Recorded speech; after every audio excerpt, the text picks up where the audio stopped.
నమశంకరాయ. November 18వ తారీఖు భౌమ అంగారక చతుర్దశి లేదా కృష్ణ అంగారక చతుర్దశి. ఈ రోజున విశేషముగా దేవతానుగ్రహం పొందడం కోసం పూజించాల్సినటువంటిది గణపతి.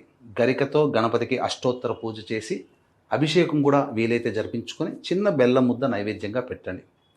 తరువాత దేవాలయంలో ఈశ్వరుడికి కానీ, భైరవుడికి కానీ, శనీశ్వరుడికి కానీ నువ్వుల నూనెతో కనుక అభిషేకము జరిపించి నీలిరంగు పుష్పాలు, నీలిరంగు చామంతి కానీ, శంకు పుష్పాలతో కానీ ఆ దేవతల్ని అర్చన చేసిన లేదా గన్నేరు పూలతో అర్చన చేసిన ఆ పరమేశ్వరుని యొక్క దివ్య అనుగ్రహం సంపూర్ణంగా కలిగి మీకున్నటువంటి దారిద్ర్య బాధలు, దోషములు, జాతకరీత్యా అన్నీ కూడాను తొలగిపోయి ఆనందకరమైనటువంటి జీవితం మీకు కలుగుతుంది.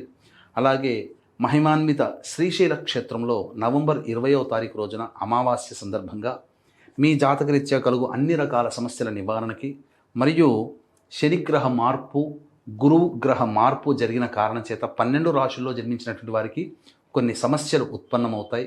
ఆ దోష నివారణార్థమై సర్వదోష నివారణ పూజలు, హోమాలు సాయంకాలం 5 గంటలకి ప్రారంభమవుతుంది. ఈ కార్యక్రమంలో నమోదు చేసుకున్నటువంటి వాళ్ళకి శక్తిపాతము చేసినటువంటి కరుంగలి మాల ఇవ్వడం జరుగుతుంది. అవకాశం ఉన్న వాళ్ళు స్క్రీన్పై కనిపిస్తున్నటువంటి నెంబర్కి కాంటాక్ట్ చేసి మీ గోత్రనామాదులు నమోదు చేసుకోవచ్చు.